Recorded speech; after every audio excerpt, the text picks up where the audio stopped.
50,000 fine கட்டிய A.R.. Rahman அனிருத்தை எச்சரித்தது உயர்நீதிமன்றம். இசையமைப்பாளர் அனிருத் ஹுக்கும் வேர்ல்ட் டூர் கான்செப்டை ஆகஸ்ட் 23 கூவத்தூர் ஈசிஆரில் நடத்த இருக்காரு. நடத்துவதற்கான அனுமதி வழங்கும் போது செங்கல்பட்டு போலீசார் விதித்த நிபந்தனைகளை சரியாக பின்பற்ற வேண்டும் என்று சென்னை உயர்நீதிமன்றம் சொல்லியிருக்கு. நீதிபதி நா. ஆனந்த் வெங்கடேஷ் தலைமையில விசாரணை நடந்தது. இசையமைப்பாளர் ஏ.ஆர். ரஹ்மானின் மறக்குமா நெஞ்சம் கான்செப்ட்ல ஈசிஆர்ல நடந்தபோது ஏற்பட்ட கூட்ட நெரிசல், நிர்வாக குறைபாடு போன்ற பிரச்சனைகளை மீண்டும் நடக்காம இருக்கணும் அப்படின்னு எச்சரிச்சிருக்கு.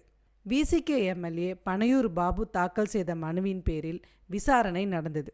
பாதுகாப்பு ஏற்பாடுகள் இல்லை, கழிப்பறைகள் இல்லை, குடிநீர் மருத்துவ வசதி எதுவுமே இல்லை, தீ பாதுகாப்பு, அவசர கால வெளியேற்ற திட்டம் இல்லை, சாலைகள் குறுக்கலா இருக்குன்னு வருத்தம் தெரிவிச்சிருக்காரு. நீதிமன்றம் அணிக்கு சொன்னது என்ன தெரியுமா? மகாபலிபுரம் டிஎஸ்பி விதித்துள்ள நிபந்தனைகளை முழுமையாக ஃபாலோ பண்ணணும், கான்செப்ட் ஒழுங்காக நடத்தணும், பிரச்சனை இல்லாமல் சரியான பாதுகாப்பு ஏற்பாடோட சரியாக நடத்தினா மட்டும்தான் இதுக்கு அனுமதி வழங்கப்படும்.